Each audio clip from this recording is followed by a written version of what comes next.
gentlemen, we got some news. We got some news to get to. We got some news. We got some rumors. Got some reports. Lots of rumors, but we got charts. No, we don't have charts. We don't. We might have charts next time. We'll see. Yeah. Get us subscribers up. By the way, hit the subscribe button if you're watching and you have not done so yet. Hit the subscribe, the like, all that shit. It helps. Hit all the buttons. Oh, yes, hit all the buttons. Unless if you've already done them, don't undo it. All right, so it wouldn't be pro wrestling if there weren't tons and tons of rumors. First of all, Money in the Bank's coming up this Sunday. We're filming this Friday afternoon. You got reportedly Goldberg is set to wrestle at SummerSlam against Bobby Lashley, which I guess their plans of getting Brock Lesnar fell through, because I would think that was option A. That would be option A. Unless if the plan is to have him go up against Reigns for an obvious reason. His name is Paul Heyman.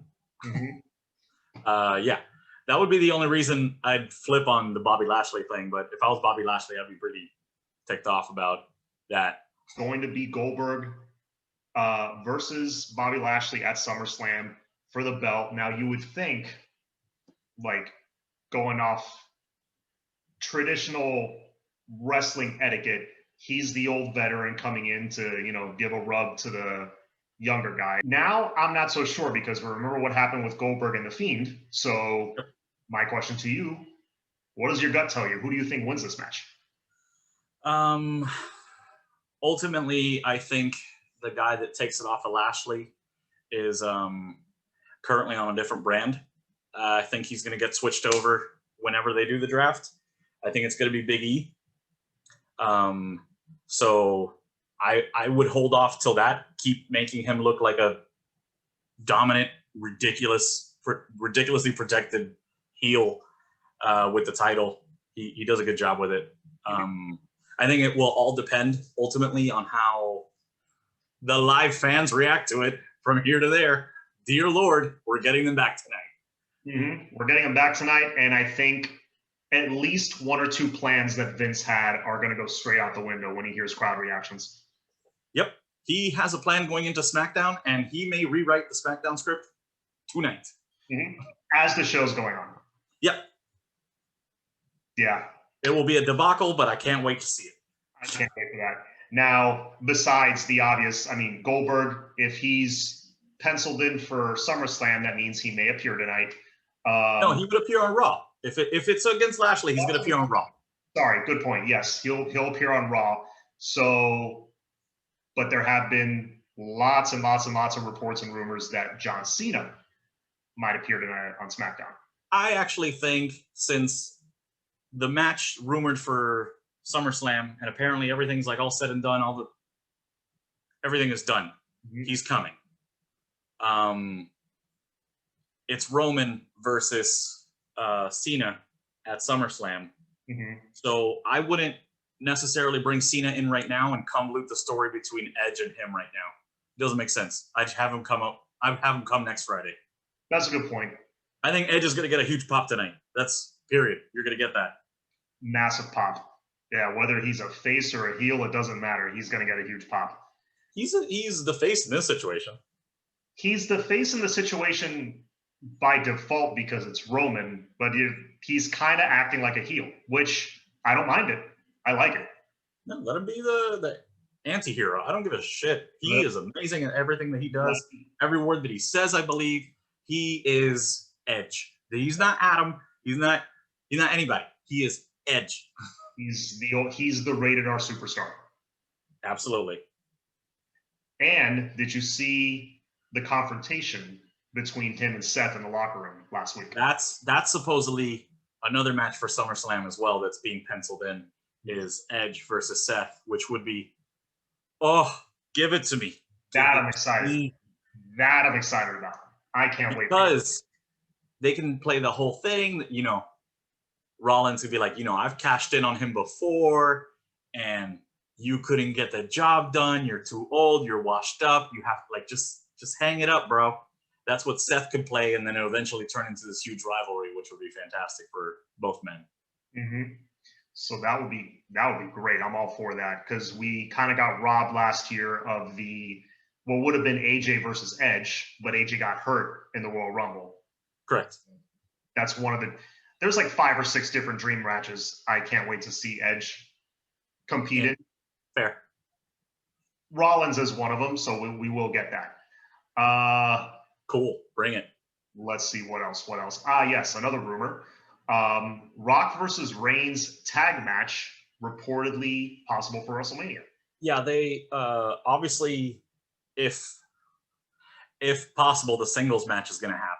Like that's Roman versus Rock. That's just stupid amounts of money that is going to draw for the company. Doesn't matter what night it's on if they do it on 2 nights like they have done in the past. It's going to make money. The tag match is to potentially sell The Rock on not having to do a whole lot if one of the Usos is doing the majority of the match. Protects him. He can still do whatever movie he's going to do. And the likelihood of him getting injured during the match is much less. Yeah, that's the only thing that worries me because he's, 49 now? 48, 49? He's 48, turning 49. And yeah, this I hope would be his last one. I hope it makes sense for it to be family. He's very family oriented. I would love for that to happen. And if it is a tag team match, Roman doesn't need the belt. True, but I don't think it would be his last match. I think he would want the last match to be one-on-one with Roman, putting his cousin over. I think that's what he would want. Again, assuming no injuries. Assuming no injuries, assuming movie studios let him, he's so in demand, and if he goes down with an injury, you just lost 3 months worth of production of your movie. And let's see what else. So no Becky and Money in the Bank. You got let's jump over to AEW real quick. So AEW outperformed Raw in the 18 to 49 demographic. Did you see that? Yes. So and they got 1.1 million viewers. They cracked the million again. Mm-hmm. Their fifth highest rated show ever. Mm-hmm. For Fyter Fest night uno. That's just night 1. Night 2 may do better. May do better. It's got the first Trials of Jericho. Mm-hmm. Oh, I'm looking forward to that whole series. This whole run is going to be fantastic. Yeah, because it's going to be he's got to go 5 matches. The fifth match is MJF, so he's got four trials. So we'll see him win 4 times, and it's going to be fun. And yeah, we finally get him 1-on-1 versus MJF, and you and I were at the show here in Miami, the first time in front of a crowd in many, many, many months. And so we saw, little first time in front of a crowd on the road. I don't want to hate on Jacksonville because they did that hell of a job. They did. You're right. On the road. So, very, very much looking forward to that. And then on that same night, we haven't been on to talk about this since you already know what I'm talking about. Aleister Black, Tommy End, Malachi Black, whatever the hell you want to call him, is in AEW. Malachi Black, baby. Mm-hmm. Malachi.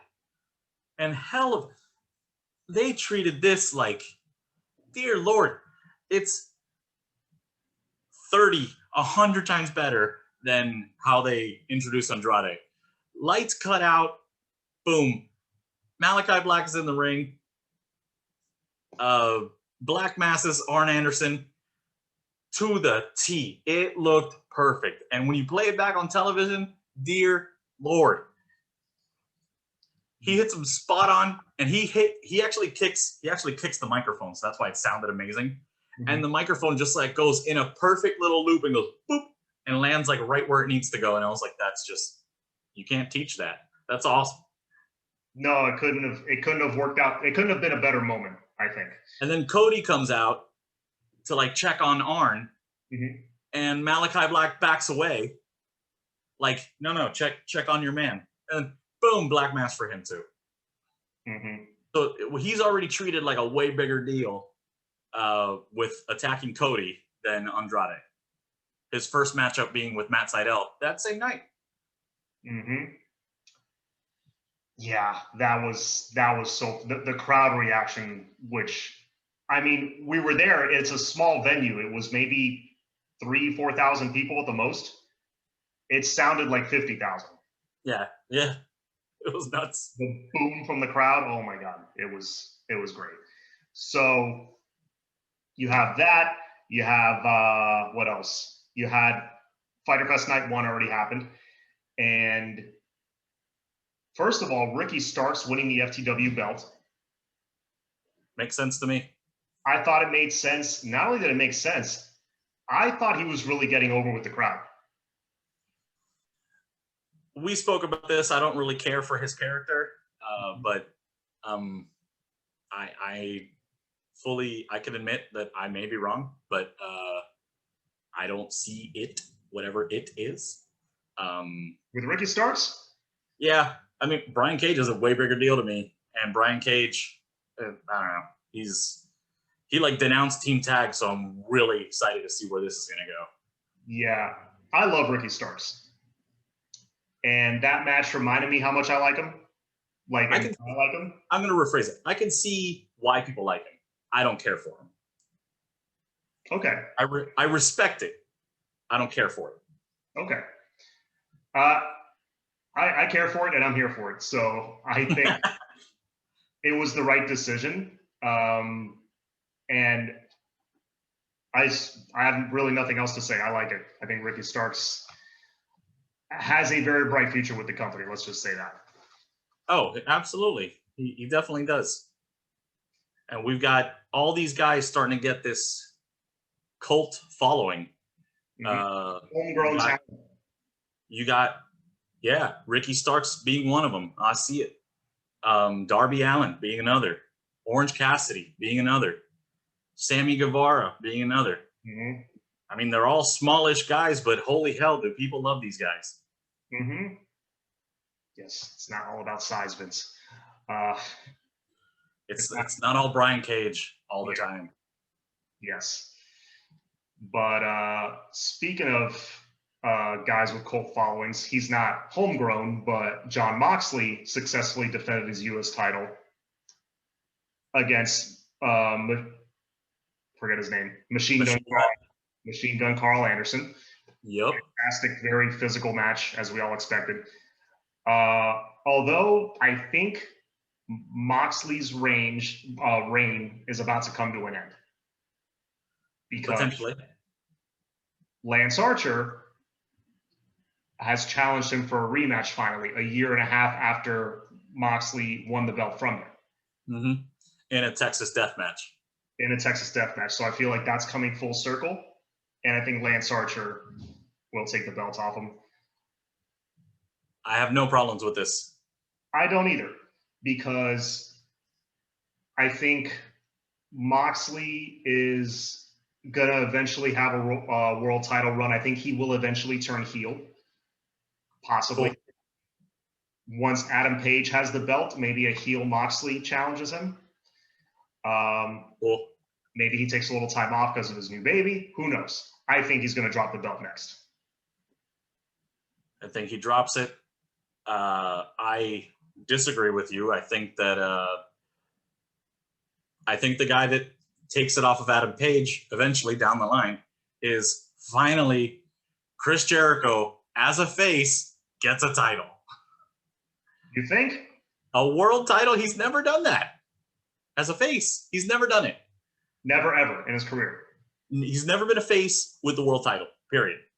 Well, if they do that, it's going to be a short title reign because I think MJF takes it right off him. Cool. I don't care. But just to say that he did it, I feel that if he pitches it, they're going to be like, yeah, go nuts. If he wants it, they'll give it to him. That's my opinion. And he's earned it. But will he want it? That's the thing. Yeah, who knows? But I think that would be cool. Like for the first time ever, it's actually gone his way, that he's a good guy and everybody's into it. His whole faction's a good guys. Mhm. And how do you not give it to him? Right. But what I was gonna get at earlier, I'll return back to my point. I got sidetracked with the fat guy running into the ring. During that contract signing, Jericho kind of hinted at maybe retiring soon, because he said, well, if I can't survive the trials of Jericho or whatever, if I can't beat you, MJF, then maybe I don't belong in AEW. So that was kind of like the first little hint that maybe the end is coming soon for him. I don't know. That's what I felt. I mean, I know that he's going on tour with Fozzy, and that's going to take a lot of his focus away. So maybe that's just a way to write him off potentially. But yeah, just I don't think he's done. I don't think he's anywhere near done. At 51 years old? I don't think he's done. I mean, I would be moving the way that he still does. He's not done. I mean, it impresses the hell out of me, like what he's still able to do in the ring. It's crazy. Every time he does a lion salt, I am impressed. Yeah. Well, I'm a little nervous when he's upside down, but when he makes it, I'm good. That's totally fine. Yeah, because he did kind of botch one of those once recently. Yeah, but it didn't. He was angry with himself because he almost injured the other person. He was fine. Mm-hmm. He didn't land where he needed to be, and that's where he almost hurt the other person. That's what he was. He was frustrated with himself, but he was like, I've been doing this for forever, and you guys are gonna boo me the one time that I get it wrong. Like, go fuck yourself. Mm-hmm. Right. Yeah, I think that was the night that a bunch of there was an NBA game or something, and everybody tuned in. Dynamite happened right after the game, so you had like all these fresh eyes. Yeah, fresh eyes on the product, and people that hadn't seen Jericho in 20 years making fun of him on Twitter. So, whatever, man. You're entitled to it. You're doing it as long as he does. If he's allowed to botch, man. It happens. Absolutely. So, and yet, I'm doubling down that he's not done. Have you seen Sting? That was an amazing match. Sting and he's what, 82 years old? He is 62 or 63. Jesus. Yeah, and he still has a match with Cody on the horizon that they teased. And I think potentially down the road, last match with Darby. I think that's it. Yeah. No, obviously that's the match where he just rides off into the sunset and kind of hands the torch and hands the company and everything over to him. I think what he hands him is the bat, and that's it. Ooh. That would be sick. You're welcome, AEW. You're welcome. Not just hand him the bat. How about he something from the rafters lowers? It's like a harness that he puts on. He gets the bat and he gets lifted up into the rafters. And like he's just new Sting. Period. He's the new Sting, and then Sting just walks off. That'd be cool too. I wouldn't hate it if at the end of it he was like, "Yep, you can do the Stinger splash, and you're the only one that's allowed to do it." Mm-hmm. Yeah. Well, how about before we finish? How about that coffin match? Dude, that man's insane. He's just insane. I can't wait to see, because of the homegrown guys, the biggest babyface is Darby, the biggest heel is MJF. I can't wait till they eventually collide and have a long rivalry. I think it's arguably Orange Cassidy who's more over. Right now, yes. I think it is, but I think Darby is going to have a hard time shaking that underdog thing. But for whatever reason, Orange Cassidy, baby, he's too cool for school. And just everybody digs it. You think he holds the belt one day, or holds any kind of belt? I don't know. I think he makes the best friends hold the belt for him, because I don't think he's going to hold anything. Because he's that cool. Mm-hmm. They just carry it around for him. They try to put it on his shoulder, and he just goes whack. And he just It just falls off. yeah, and he's like, all right, whatever. Right. He's the best. Oh, he is. I love him. Yeah. So I think we've covered just about everything as far as like the big rumors and stuff. Anything else you wanna chime in with? We did not mention the call-ups, the NXT call-ups that are happening. We had Tegan Knox and Shotzi Blackheart get called up to SmackDown, and they played a vignette for Toni Storm to also go to SmackDown. So, wow, they needed 3 people to replace Bayley. Whatever. Bayley's out with an injury. We didn't talk about that. She's out for 9 months, tore ACL. Doing mandatory practice at the PC. Stupid. That's unnecessary. I mean, maybe the mid-card guys. She's not a mid-card person. She's clearly main event caliber person. So whatever. Yeah, who knows what it was, but I still think they may cart her out every single week and still do the Ding Dong Hello show just like they're doing with The Miz. Listen, the other role model, you know who I'm talking about. She did it. Britt Baker got herself over during an injury more than anyone I've ever seen. Yeah, and Bayley could do that. I don't think The Miz ever will. I think The Miz actually he's got like go away heat right now. Like just I don't need it anymore. Go rehab. I'm getting a little sick of The Miz. A little bit. Starting to. It's not to the point. Getting a little sick of The Miz and real tired of the drip thing. I want Morrison to be Morrison. Yeah. I'm loving anything he does with Ricochet. I love it. Yeah. The only thing that I've enjoyed from all of this drip thing, apart from the music videos that they've done in the past, he had me in stitches when he called himself America's Moist Wanted. I was like an idiot. I laughed like a dork. Yes, that was great. I was like, that's all right, fine, whatever. If we're going to lean into the drip thing, fine. Yeah, that's America's Moist Wanted. So wrong and hilarious. And we have, apart from NXT call-ups, we had some call-downs. Mandy Rose is on NXT. Did you see who she got traded for? No. For Aaliyah. Wow. Aaliyah, yeah. Aaliyah's rumored or confirmed or reported to go to Raw. Mm-hmm. So they're going to have Aaliyah, who looks like she needs to eat a burger, team with Dana Brooke, because Dana Brooke, she can't do it by herself. I'm sorry. I guess. Whatever. That whole thing's a disaster. Yeah. I don't know what they're doing on Raw with the women's division, the tag division. They don't even know what they're doing with the Raw women's title. Like, you don't know what Rhea is. We don't know what Charlotte is anymore. Well, remember, it was actually confirmed that one of the new writers on Raw is a comedian who admittedly knows nothing about wrestling. After that got out, fired, gone. So that person's gone. That comedian's gone. They were there for a week. Were they really?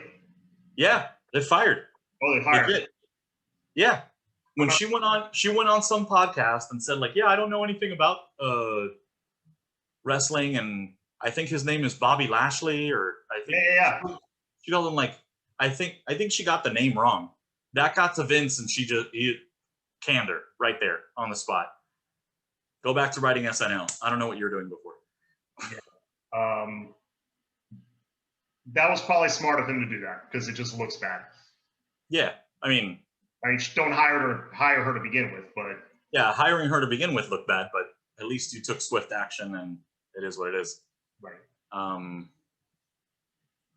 we got the only thing that I want to touch on is I think we're gonna get Karrion Kross versus Samoa frickin' Joe, and I think Joe will become the champion. That would be cool. because I think Cross is going to the main roster very soon. Yeah, if Vince is in love with anybody from NXT, it's probably him. I mean, if anybody screams main roster with the entrance and everything that he does in front of a live crowd, he deserves it. 100%. And Joe getting another run with the NXT title, thank you. Yep. The matches that he would have with Pete Dunne, Gargano, Ciampa, another one with Finn Balor, Adam Cole, Kyle O'Reilly. There's so many matches.